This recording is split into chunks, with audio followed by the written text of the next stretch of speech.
Good afternoon. It's high noon. Got the hat on, high noon.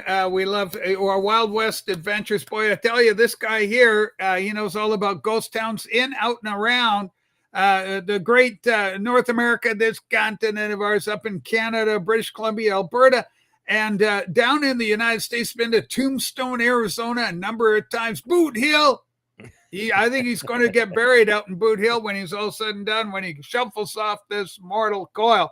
But anyway, welcome aboard, everybody. We're so nice, so happy to see you here on the Political Nooner, Ghost Town Politics.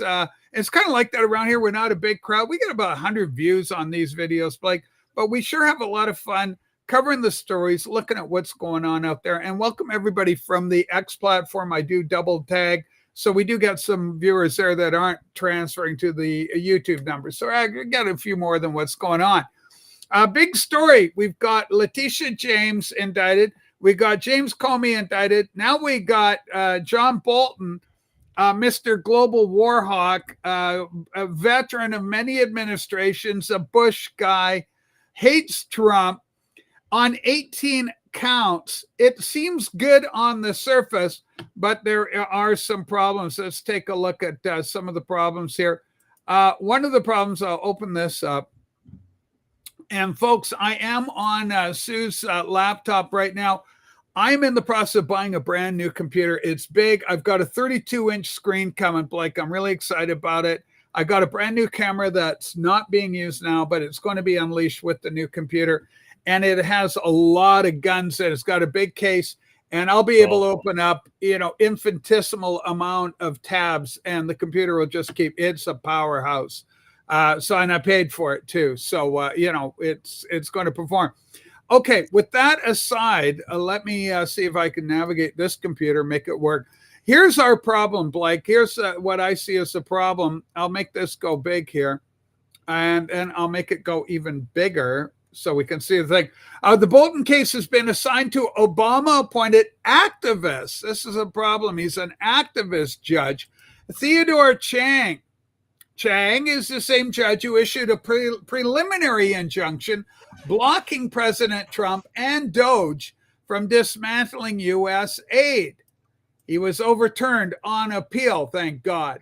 Chang also blocked Trump's travel ban during his first term. He was overturned by the Supreme Court of the United States. Mary Lou, this moron.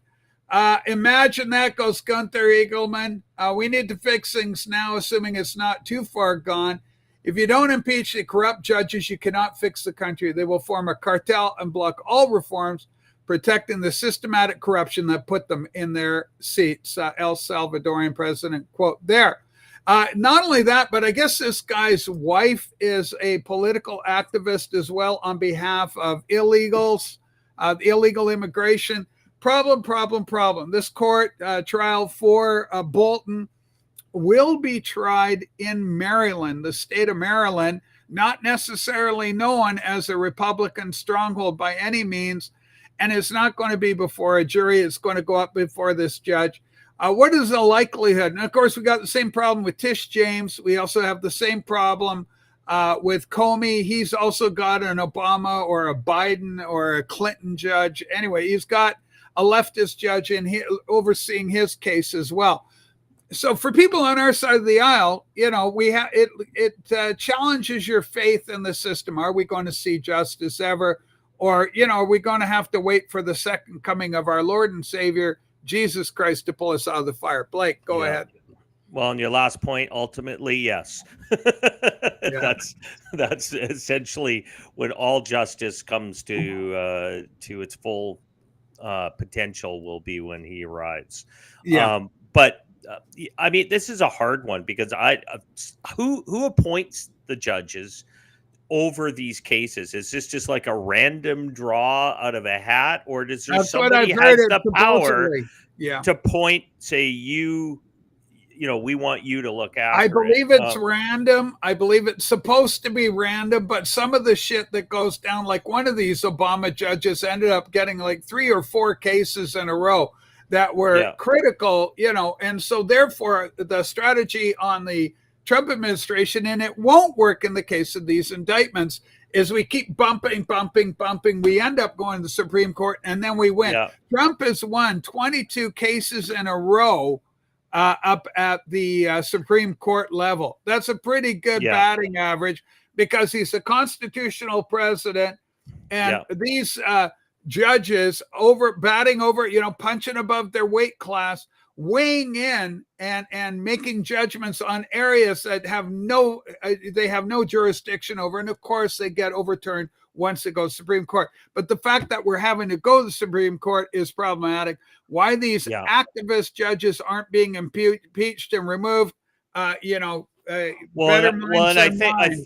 I think a lot of this is tied to how it's become so activist is because they moved from the process of interpreting law to making case judgments, so that it moves to your case law on prior judgments. You're using those judgments to continue on the program of what your agenda is. Yeah. So it's like one judge says this, the next judge who presides over a similar case says, yeah, that judge said that, so I agree with that judge, and they perpetuate and try to make it normalized when they should be just interpreting the law, right? And that's the difficulty when these cases have been tried and then are used as an example on how to react to it.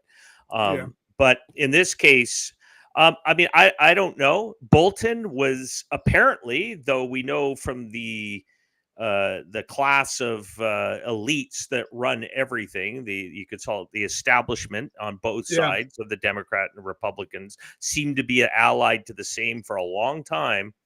Trump is the outlier, right? He's come in as let's call the disruptor. That's what he's done. He's disrupting their system by literally using the U.S. Constitution to do that. But the point is that Bolton was hated by the left. So there could be, and I'm just going to spin this a different direction, there could be a benefit because it was the Democrats that wanted Bolton as tried for war crimes, as all part of the war and lead up into the war in Iraq about the weapons of mass destruction deception, which didn't exist, which ended up causing a full invasion of a country. And we know what happened from there. I got fooled by that. I'm guilty of supporting Bush in that. And I thought they showed the pictures that Colin Powell showed. Here's the weapons. So I went, okay, this seems legit. That was a wake-up call for me, boy. Well, this is a good test to the Democrats, right? Are you there for your justice, or are you there to just continue on the program of authoritarian regime, uniparty crap, or there's the guy that you guys were during the Bush administration pointing to, along with Dick Cheney and the rest of them. You guys wanted them up on war crime charges. Well, here's your chance. Here's your chance. Dems, go after a guy you hated. This is your opportunity to go after him and throw the book at him, and join in on the effort to get rid of these people, the neocon war hawks that have done nothing but cause massive strife for so many people. Some people say, but they took the fight offshore. Well, I disagree. I don't think that was the case. And in some cases, maybe. In a lot of cases, no, it was just basically regime change crap. To take power and control over resources in those regions. And Bolton is one of those guys. He's an empire builder outside of the boundaries of the United States, which the United States Constitution was never to be built as an empire to take over the rest of the world. They could promote how their constitutional republic works. Manifest Destiny. Well, Manifest Destiny was only really for North America, right? That was from coast to coast, and that side. It wasn't to manifest and take over the world. And gunboat diplomacy. But I think the hope is that you would help be the shining city on the hill that the rest of the world would see, and you could change for that. So the whole point here is, we'll see. It's just like we haven't had Trump in for a year yet. And there's still all of these appointed judges that have been appointed from Obama's years. Some of them date back to Clinton. I mean, they've been in there for a long time, maybe even Bush Senior, some of them. But yeah, the establishment has their people in all over the place. And we also know Soros worked for decades funding getting the AGs elected in all different regions of Mhm. in the states and in the cities all over the place. So we'll have to see. Well, Yeah. we'll see how that plays But out. But I obviously, it's worrying from people on our side of the aisle, just it because is. It's a you hope swamp. like hell you're going to see, some justice come, but it's a Well, it's struggle. swamp. Struggle's I real. mean, they're still working on the drain the swamp, and that Yeah, swamp is taking a while to drain it all, and it's not going to be done overnight, right? yeah. So, All right, our good friend Spring Hill Jim. There's no such thing as a bad boy. That's one of my philosophies. Like, you remember Boys Town with Father Brown there, whatever he was, and they had little Whitey played by Mickey Rooney, a young Mickey Rooney, and yeah, they're at Boys Town, and he's got there's no such thing as a bad boy. Boy, did little Whitey, struggle to be a good boy, but at the end it all worked out. Anyway, Father Brown. So Jim's here all the way from England. Rachel, what are your thoughts on J.K. Rowling? Blake and I were talking a little bit about this before the show. because J.K. our province. Rowling, yeah, J.K. Rowling is described as what is known as a TERF, T as in Tommy, ERF, trans exclusionary radical feminist. Okay, trans exclusionary I have no trouble with. Radical feminist, I have as a Christian, I have some issues with radical feminism, but trans exclusion I have no trouble with. For my poor trans sisters out there, I got a link here. This is Blake and me having some fun. Here's kind of my thing with this reality.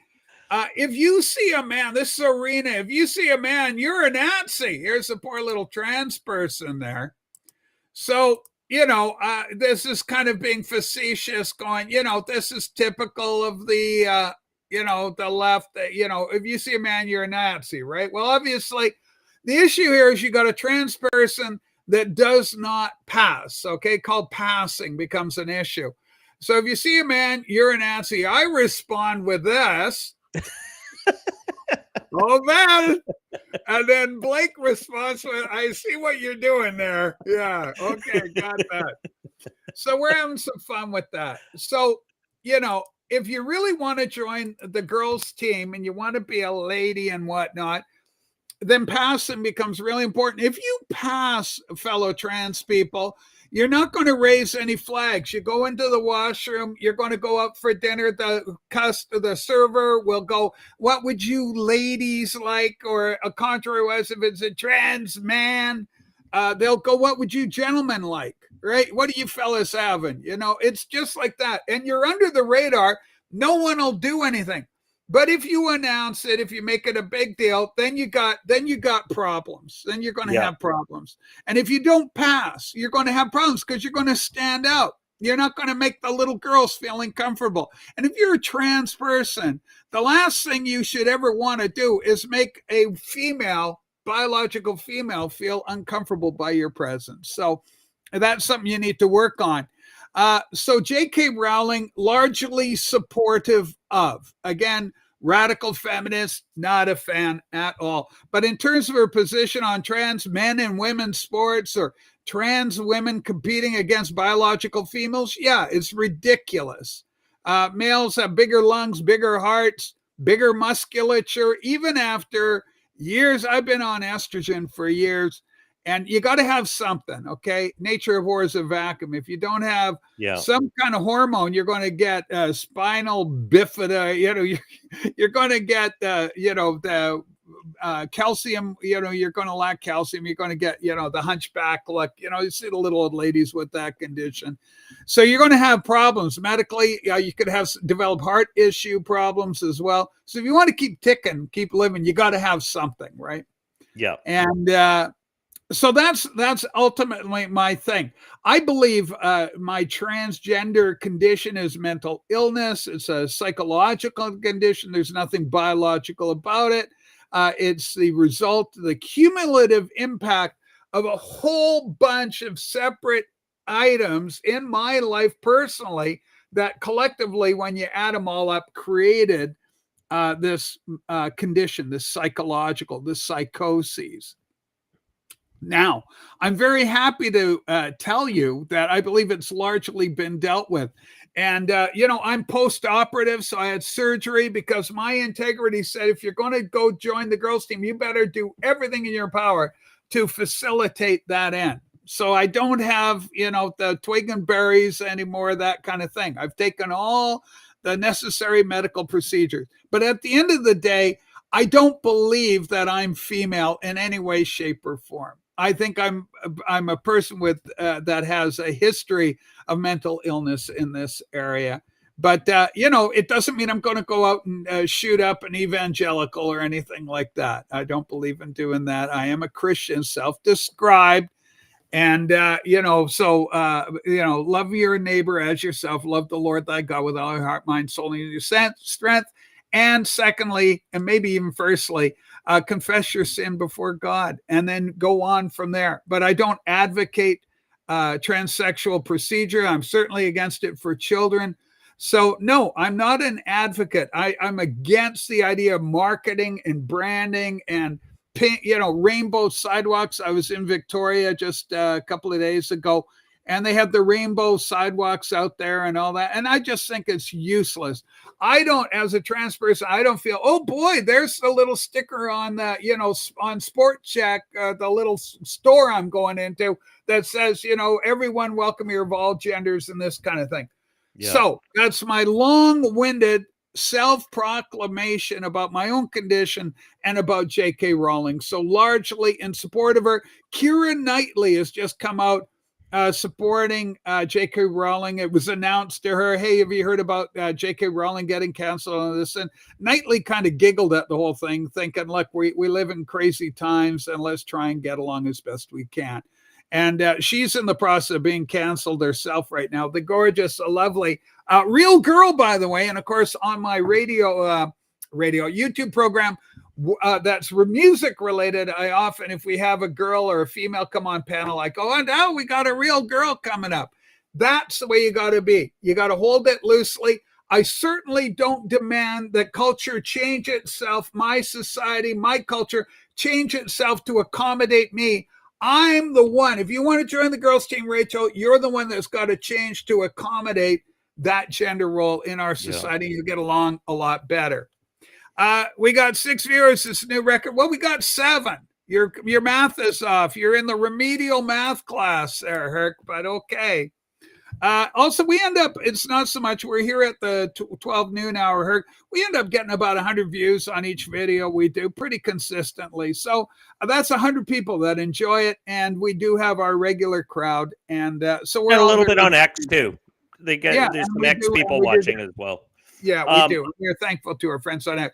Blake, anything on J.K. Rowling you want to add? Yeah, just kind of 2 points. Yeah. I mean, you're speaking from a person from that experience, which I think validates that credibility side of your opinion on that, and I think people need to hear that. Yeah, and accept it, right? Like, I mean, that if we're supposed to have a diverse opinions in a diverse society, then that opinion should also matter. But we have cancel culture that's impacting JK. But I have 2 points on JK. One, you hit it on the nail on the head. She believes that it's destructive to biological women and biological women's rights that they've been fighting for since the day she's probably a big Gloria Steinem follower, devotee to that, and that it diminishes the role of women by adding men dressed as women, essentially, is what she's saying. And or if they had some biological changes, their physiology is not changing, and it's not women biologically competing in sports. I saw this photo just recently where they were showing a photo of the starting team of some college. I can't remember what college it was, but anyways, it was for volleyball, and it was women's volleyball, and the entire starting lineup was all biological men who were trans, right? And the biological women were all the backups, right? They're the spares sitting on the bench. They can't even play in their own Yeah, I game saw now. that story. And it was just absolutely pathetic. And that's where J.K. Rowling is just saying, I don't think she has a problem with trans people. Just don't say you're going to enter into, as you said before, women's sports. But there's a secondary story to this that most people don't seem to grab, that it is tied to this whole alphabet group of people that are being utilized to divide and divide and divide. Is that essentially it's a Marxist movement? Because if you look at somebody like JK, she's a very well-known billionaires capitalist. She made huge money with off of her books and then selling the rights to make movies and everything Yeah, else. And I think essentially she's now targeted because she's done well in the capitalist system. And they have used, and the Marxists, and I say they being Marxist type people, have looked to using the alphabet community, because I can't remember all the letters, but let's just yeah, say what it is, but have utilized those people as to part of their marginalized groups to divide and conquer and continue to erode at the unity side of which we should have. Like diversity is our strength, yes, it's in certain aspects, but unity is more important than diversity. You have to be able to live together unified and agree on a certain set of principles and laws that your nation can move forward with. yeah, Otherwise, you have disunity and then you get civil war and a breakdown society. Marxists have been working to break down our society. They've had a resurgence, maybe because of some change. We could go into all the detail on that, but that's what I think part of the targeting is. This is that she is a figurehead of capitalism now to the Marxist left, the hard left. These people have gone hard left. If you picture J.K. Rowling, she would be on the left side of the traditional political yeah, spectrum. absolutely. And just like Elon Musk said he was a Democrat, he would sit on the left of the traditional spectrum. But that spectrum has changed. You've got this crazy far left group of people who just keep going further and further and leaving less and less, leaving their own behind. And they're now without a home. So now you're seeing the kickback of that. Trump gets elected, changes because exactly that. People are against this kind of Yeah, radicalization of dividing people not just two genders. They've lost the script. They're like, no, there's unlimited genders. Basically, how many are there? Well, there could be unlimited. You could be whatever you believe you want to be. Okay, I want to mhm. identify as a bumblebee. But Yeah, it's kind of supreme and extreme solipsism, which yeah, basically is a philosophy wherein reality is as you perceive it. So, but it lacks any objective anchor point, and that's where it becomes problematic because you just look insane and it's yeah. impractical. You can't live that philosophy out. Well, to answer Porch Pineapple's point, there is demonizing one end of the spectrum, the other. There used to be a spectrum, and you didn't have to. Those on the left were classical liberals. They don't exist anymore. They've been shoved and been called Nazis from the left. So the hard left is what is the left today. There is nobody left of Yeah, the left that was traditional. Liberals were classical liberals. Go look them up. They were people that primarily they believed essentially in the liberalization of rights. You have a right to do what you want to do without, the US Constitution is a liberal constitution in the sense of defending individual rights, but it doesn't give you the right to impose your rights on somebody else. I mean, force them to accept it, tell them how to raise their children, et cetera, et cetera. You can't do that. That's the difference. You have the socialism didn't exist, folks. Marxism did not exist when the US Constitution formed in 1776. It didn't correct. exist. It doesn't ally to those kinds of theories. So Marxist theory, all forms of socialism that you understand today didn't exist. So it doesn't mesh with the Constitution of the United States. It doesn't mesh with the majority of Western civilizations' constitutions unless they were written after the rise of Marxism and which of impacted course by. socialism that came out of that. I mean, I will admit, as Christians, a big chunk of socialism came from our side. It was Christian socialism was Well, yeah, huge that's in the the late social 1800s. gospel, early 20s, 1910s, 1914 kind of a period of time, social gospel. Once the city population started developing, William Booth, that kind of idea, the Salvation Army, and, the United Church of Canada. But a lot of these have become apostate. Yeah, So there's a great falling away. I hear, I didn't follow the story, I haven't looked into it, but apparently the Church of England is having a fracturing right now. It is splintering, as it should, because some of it has gone completely apostate. Essentially, it's just trans Jesus religion. I don't believe there's any paranoia about it at all. Porch Pineapple, I believe it's factual. I believe it's dispassionate. I believe that it's logically laid out. There's no denying when you've got the rainbow kind of, with the phylactery and the robes and all this sort of thing, and the color of the rainbow, LGBTQ plus agenda inside a quote Christian church, you're dealing with apostasy. And the scriptural reference that speak against it, not just, quote, temple prostitution. That argument has been tried to be, that's been attempted as an explanation. Oh, it doesn't refer to the love of two caring individuals together. It sure the hell does. Working that which is unseemly and reaping in their own bodies the reward thereof. I'll let you do the math on that. yeah. And that's all scripture over New Testament, Old Testament's all there. Well, I think most people, I think from our side, I think they understand that we're not against helping people. There's a big difference. The difference is that the left today wants the government to do it all. Right. And they want to force people into supporting what used to be their own private charities to now fund it almost entirely by government. And that means you're taking money out of my pocket to fund things I don't agree with. Oh boy, I so agree with that comment. And so the difference is that historically, how we would work as a society is you have a basic set of framework or rules that help you coexist in an economy, right? Yeah, you can have beliefs, your religious beliefs and all that, but that's done in your private capacity, which means if I want to be a generous person, and which I would think all of us, even those that, Porch Pineapple, I'm sure you are, and I'm sure Herc, you do as well.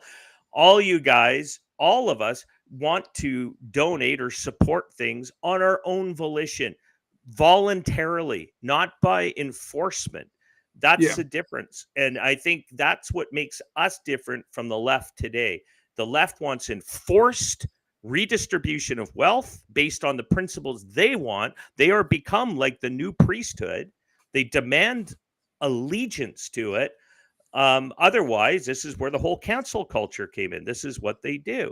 So the whole point is you need to be able to have people to voluntarily provide help for people, not by force. If you use force, then you no longer have a voluntary, you have a tyranny. So that's just basically it. And if you want to talk about, well, we all share on the costs of roads and all that, that's for economy. That's something that's different. It's not forcing somebody against their beliefs, and what they believe in socially. But most social support systems now were historically, we had hospitals in Canada that were run entirely by charities, got taken over by the state now, and now it's in a free fall collapse. Correct. I've talked to most of the people that I knew. I'm nearly 60. I'm 56 years old. He's I'm not far off from 60. Though, everybody. But I remember meeting people who used to work in hospitals here well before the state took it over.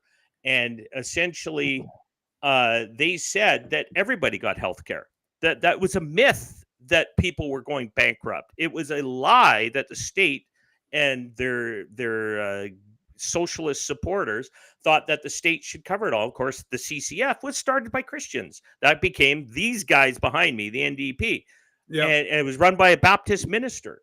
So I'm just saying, it's from our camp, guys, our side, the Christian camp side, that this kind of came out of. Again, road to hell is paved with good intentions, but the Yeah. point was it took away the voluntary side where people could contribute because they kept more wealth in their pocket. They weren't taxed to death. Income tax didn't become more than 50% with all taxes combined, sales taxes, this tax, background, environmental taxes, corporate, industrial taxes, that all add to that cost of living. We all used to be able to contribute more and even contribute more time. Now Yeah. we can't. The system has turned into the state runs all. So I think that's the difference. I want to be able to give in secret, as the Bible says, without having to be forced to do it. Yeah. Absolutely, Blake. All right, let's go. Here's another story. I mean, the stories they're all over the place, and this is the whole thing, right? With Marxist doctrine, they want to rewrite and re-identify and relabel and reinvent our history and our culture, and so that's all part of the plan in order to refashion Western civilization in this communist image. And so hardly any stone is touched and left untouched by this thing. So I don't know. Let's take a look at this story. Nerdrotic, if you see orcs, I love Gary Nerdrotic. This guy's great account's got a great YouTube channel. He's got 1 million people following him. Like, this guy's good. I think 3 million or something. It's a huge number. Anyway, if you see orcs as black people, you are the racist. Students shall not pass unless they accept Lord of the Rings is offensive. University course suggests Tolkien's treatment of evil characters follows a tradition of anti-African antipathy. Okay, antipathy. Now, here's my response. Hold on, Gary.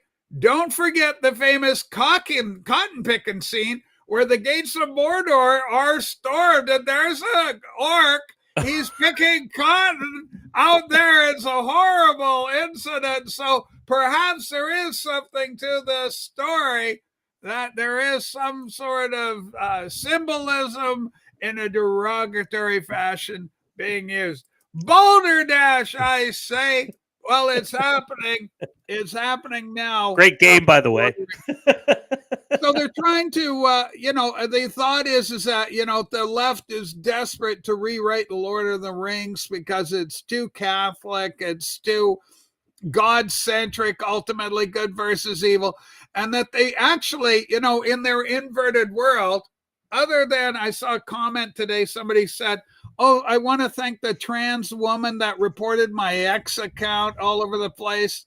I just want to say, you've got beautiful large feet. The stuff that's out there.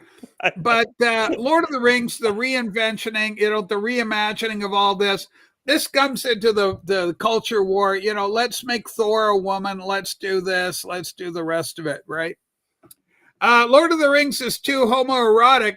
I think that's the exact opposite case. There's another breaking story with the venerable classic Dungeons and Dragons, and it's got like a gay-centric thing where the hero he's a man of color, an African-American type character, and he's being held by a big blue guy, and the big blue guy's just swept him off his feet. The sweet little, buggery was going to ensue. Glorious buggery. I know you're into that porch pineapple, you pervert.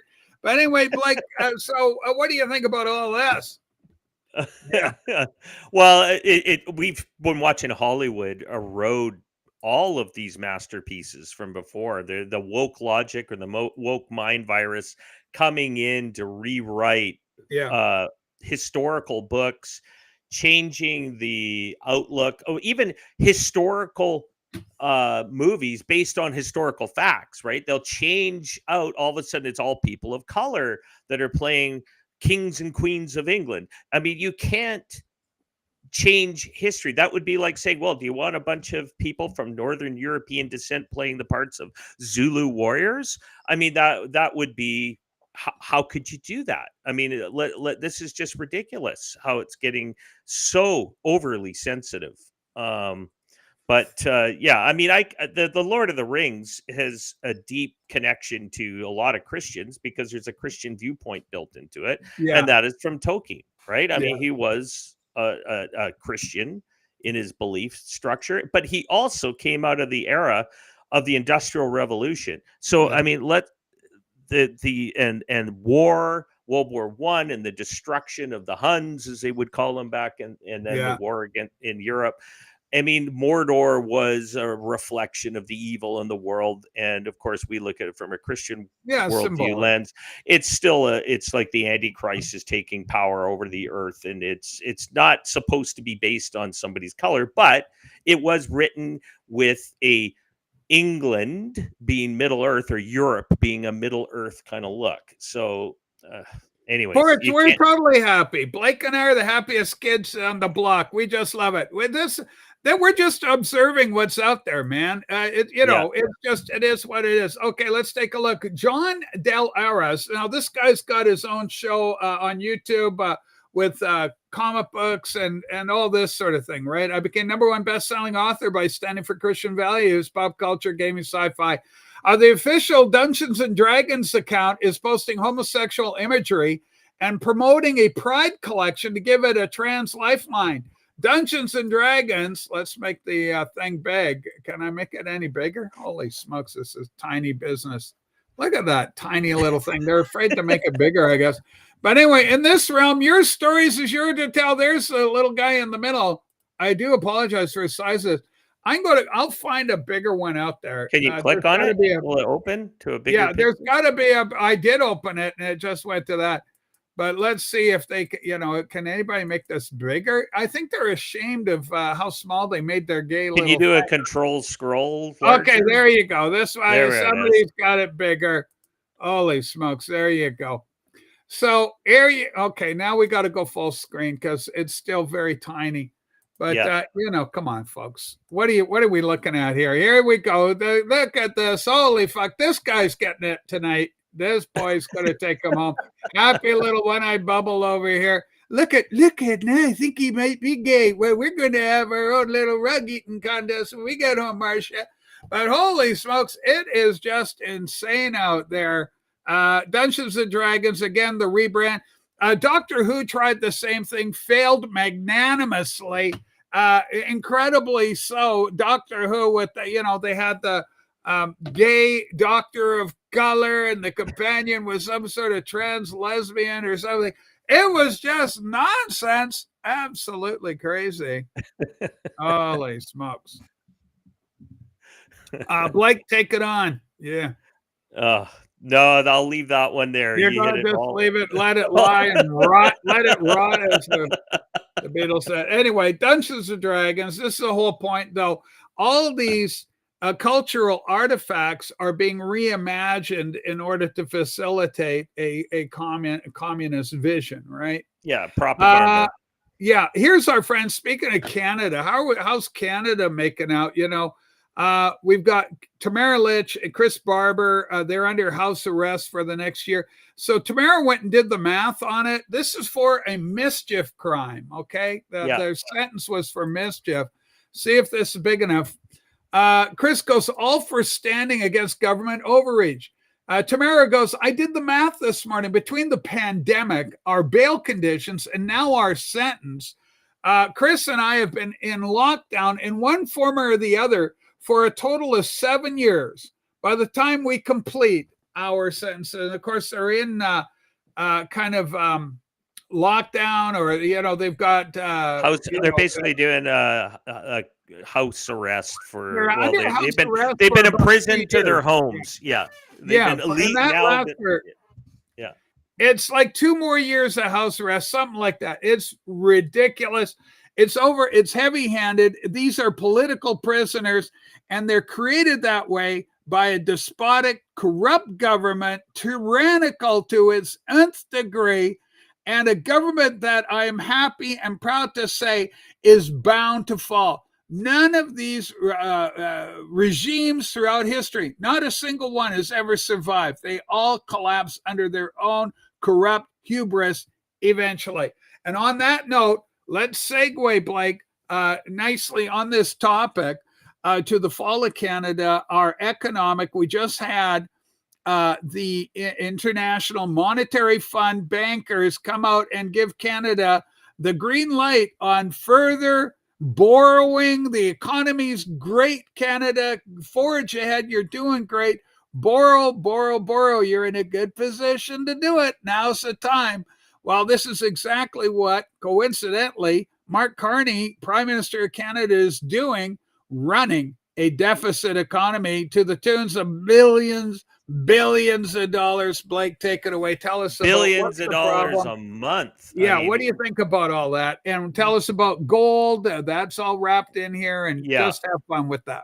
Well, I think the Western civilization and its fiat currencies are getting the judgment hard right now, because you're seeing a 5,000-year history that we've had currencies tied to a physical asset. In this case, it's been gold or silver were the two top ways to measure the wealth of what you had, and you would print your money based on the gold you had in reserves. Right. We moved from that through, I won't, we don't have to go into the shenanigans that went on to remove the gold standard by the Federal Reserve System, which became the Federal Reserve System for the world, essentially, where they can print money on a debt-based note, basically borrowing against the future of your nation, of the people, the backs of the people. It is the new world order version of slavery, because once slavery got defeated in America and by Britain in 1832, I believe, and began the process of taking slavery out of the world, the bankers changed direction and started working towards, okay, how can we replace this system that made us so wealthy? Because, if you have a whole society working for free, well, why don't we just lend them money in perpetuity to greater and greater sums, to the point where we can print money based on that labor, on what that's worth in the future? GDP, right? This is what it's worth overall.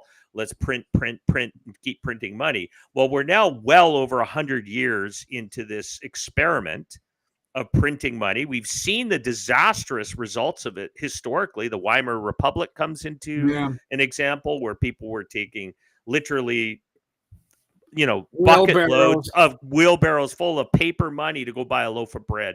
Zimbabwe's in that state today, right? Where they have multi-trillion-dollar notes just to go and buy a candy bar or something. It's insanity to continue to just print and print and print. And of course, the IMF, that'd be one of Carney's buddies because he was a central banker. The IMF is probably one of the cornerstones of the WF and their plans to enslave the world financially. That's how you get the One Ring, to bind them all, going to a Lord of the Rings reference there. Is that, you indebt everybody to a massive central banking system to the point there is no out. Right. And if you try to go out, you get cut off. So countries, not only individuals like in China who are under a social credit score, these banks are trying to create a social credit score tied to countries as well now. So you now have to obey what they do once you get so indebted. Sure, it's like the heroin dealer giving your first little bit, say for free. Here you go, take this. You get it, you get hooked on it, and you keep going to the point you've ran yourself into the ground. And they're telling you, well, guess what? Now your children, now your grandchildren, everybody's going to pay this forever. And you're now fully hooked on that system. It never ends. You're in enslavement to it, is what it is. And Canada is a joke. I mean, we sold off all of our gold reserves in 2016. Look at the price of gold, folks, today. Look. Watch it. It has been going up and up and up and up. And we broke 6,000 gold in Canada, which is over 4,000 US. That's the first time in the US as well. People are rejecting this endless printing of money. It is the new rebellion. It is the new GameStop reaction to having these globalists trying to get us caught up into this fake print money endlessly because of the disasters they do. The problem is, we've talked about this in past shows, there's so much tied to it. Our entire pension systems are tied to it. So much is invested in this that if it collapses, that's why the term "it's too big to fail" comes into a factor, is because literally the bankers hold control over your population through these massive pension funds, through massive funds that have control of our industries. And they just say, if this currency collapses, if you don't bail us out, this is going to cause millions to lose their jobs, millions to lose their benefits. Can you imagine the reaction if every boomer who went elbows up in Canada were told, yeah, Carney just lost your entire pension because the currency collapsed. You have no value in anything you've worked your entire life for is now gone overnight. And yet they're not being told that many of these bankers did squander those, and they had to create more cash to cover up those losses during the subprime crash, right? That was what that was all about. The too big to fail. The famous scene of, what was his name of the, at that time, not Bernanke, the other guy. Anyways, he was on his knees in front of Bush. It was all a production, and Bush Jr. was president at the time in 2008, just before Obama took over. And it was like this big disaster. Because remember, McCain, he suspended his campaign to deal with the crisis and all this kind of stuff. And it was a big production, as the big central bankers were saying, yeah, we're too big to fail, and you, the taxpayer, have to bail us out. Well, it's not a taxpayer bailout. It's a generational bailout because they're printing more money. They just push the disaster further out. That's what's happening. So gold and silver is skyrocketing right now. And there's a reason. The world has had enough of the reserve currency system. And I'm hoping Trump, he's the guy who could fix everything by just simply moving back to the gold standard. And if it means we have to have 100,000 gold to do it, then do it. And just set it as a standard. Print your money based on that. You don't need to have interest rates at next to nothing to get your economy going. There's that I don't agree with. Having the central bankers, manipulating the markets, manipulating the ability for people to make money by raising interest rates or lowering them, like a pressure valve, right, to control that. And that's the problem. They're in control. The decentralizing of money is a better thing. Yeah, there's a risk to that. Some people are going to lose, but that is free market. Free market, free enterprises. You take risks. Some win, some you lose. We fight monopolies. We fight big. That's where people lose even more, is these massive monopolies that end up tanking our entire economy. So again, I just think right now, everybody watch gold. Gold is the measure of what people are trusting with our fiat currencies right now. And that's Canada, that's even US, that's Europe, everything. Look where the money's going. Yeah, and, very interesting, Blake. And you got BRICS nations, they've gone to the gold. They're going gold. China, India, Brazil, Russia, go through the list. Iran, all these countries are creating a new geopolitical force, but they want an asset-backed currency. They're buying gold. They're buying gold while the globalists are doing these quick dumps right now. Watch the game. It's up and down right now, up and down right now. They're playing this game because they're having to move to gold. They have no choice. Canada is in deep shit. We don't have any reserves anymore. We sold the last of them in 2016. And silver is going to go up probably to $200. It usually runs historically at about 10% the value of gold.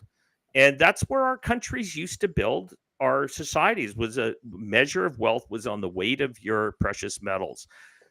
You can't do it on the backs of people who aren't even born yet. That is enslavement. That is wrong. And you know what? Everybody, right, left, center, I don't care what you are, you should all agree on that. This system is corrupt and it needs to stop. And I would hope maybe Trump would see that and go after some of these guys, especially this unholy alliance between the public service union pension funds, the big asset manager classes that are manipulating the control and takeover of all of our industries of all levels. They're going after everything, and they're legislating protections for themselves because, as I said, they're hoarding control of the economy. And so, okay, great points, Blake. I want to just address this from Chuck. 40 answers this question. Well, I'll answer it as well. I'll give you a kick at it. Is the UK further along than Canada in the race to Orwell, George Orwell's 1984 society? Ford Egos is head-to-head Shakti, a photo finish. I say that England, or the United Kingdom in general, United Kingdom, is ahead because they've already got people being arrested for mean tweets or people that are getting a message out contrary to the state messaging. Those arrests are happening. Now, we had our incidents during the lockdown where bank accounts were frozen. That was our big thing. The other one is, I guess they're talking about digital IDs coming to play. The social credit score, I'm seeing memes showing up, whether these are factual. I haven't seen any fact checking, but on British product, they've got stamps on them showing the carbon cost on these items. So you got some milk there. There was another package. It was some cereal, and you've got an 8.7 carbon footprint scale or score for that particular product. Meanwhile, in Canada, another unsubstantiated report is that airports are now calling for digital ID to fly within Canada for Canadian customers. So people, whoever these people are, they're petitioning. They want to see digital IDs incorporated. My response, the response of every Canadian, should be shove it up your ass. It's not going to happen. Yeah. Blake, who's leading, Canada or the UK, or Australia for that? They're all in there too. I think 4D's position is pretty close. It's a head-to-head race to that finish line. It really is going to be a photo finish because Canada, as you said, started showing its tyranny during the COVID lockdowns with the truckers and literally declaring war against the people of Canada using the War Measures Act. That's what it used to be called until they changed it to the Emergencies Act. But it was the War Measures Act that they used against real peaceful protesters. Not only the protesters, but anybody who was donating voluntarily, financially, or through food or gas for their trucks or whatever, all along the way, they were getting their accounts seized and frozen with no due process. That's the difference. Canada was well ahead of the non-due process. At least Tommy Robinson got in front of a corrupt judge who was throwing him in jail. But you weren't even getting that in Canada. You were just thrown in jail.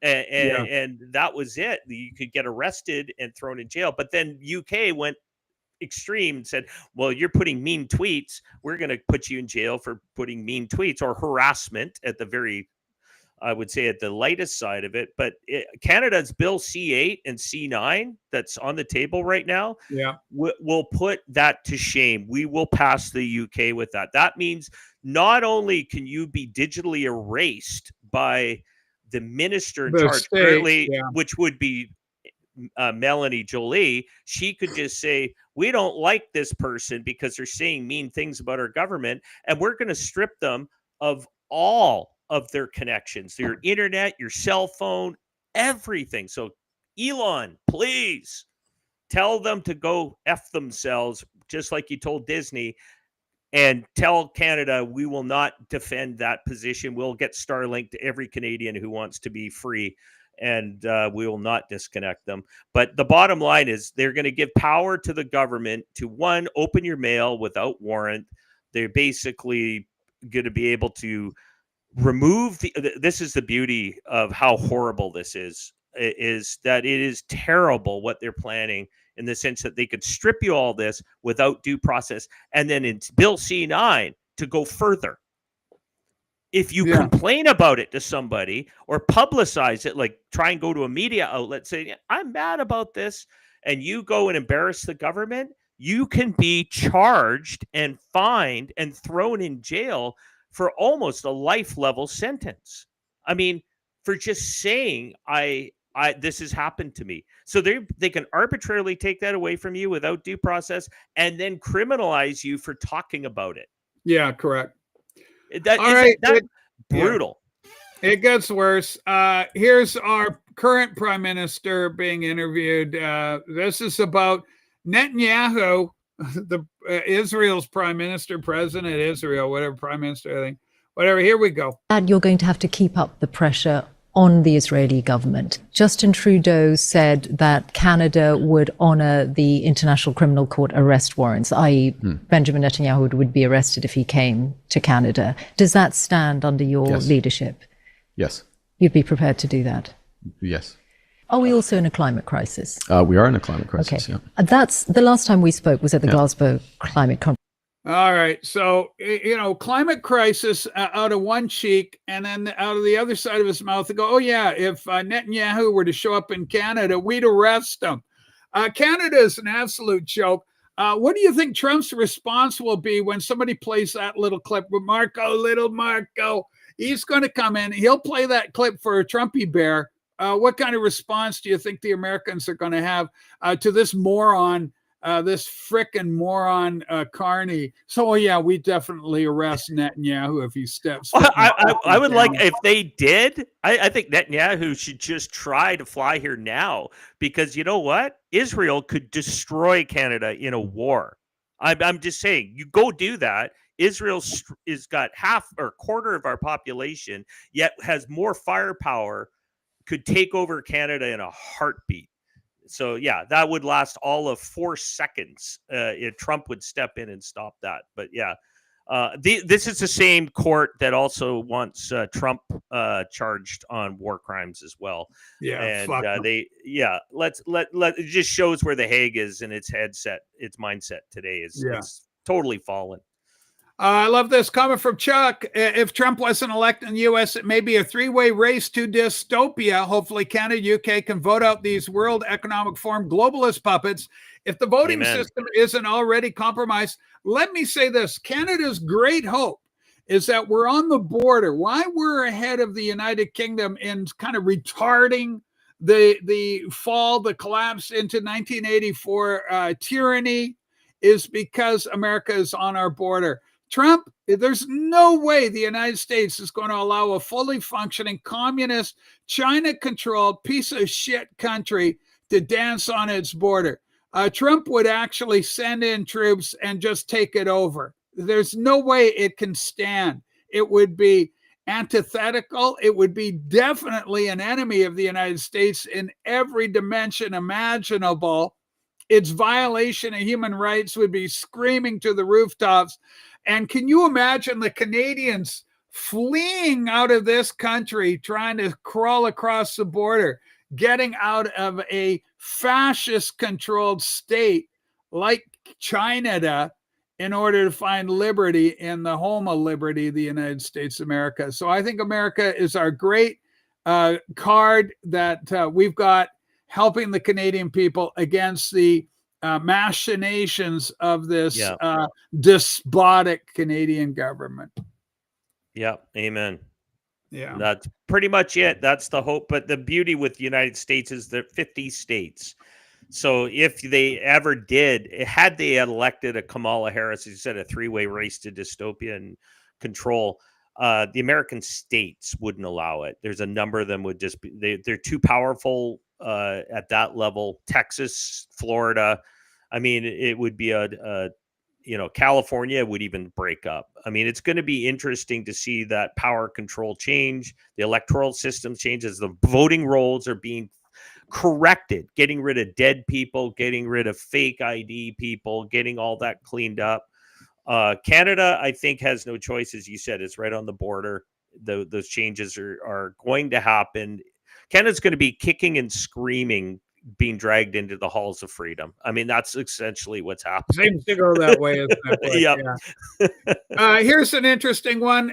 Speaking of America's influence and what a great hope it is for us here in Canada, Ryan Gerritsen, Canadian, he's got the, Netherlands flag there.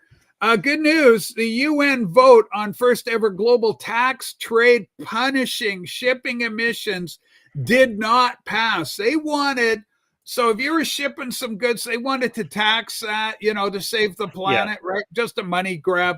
Secretary Marco Rubio, and Trump saying he's the greatest Secretary of State the country's ever had. He may be right about that. It's another huge win for POTUS. Thanks to his leadership, the United States prevented a massive UN tax hike on American consumers that would have funded progressive climate pet projects.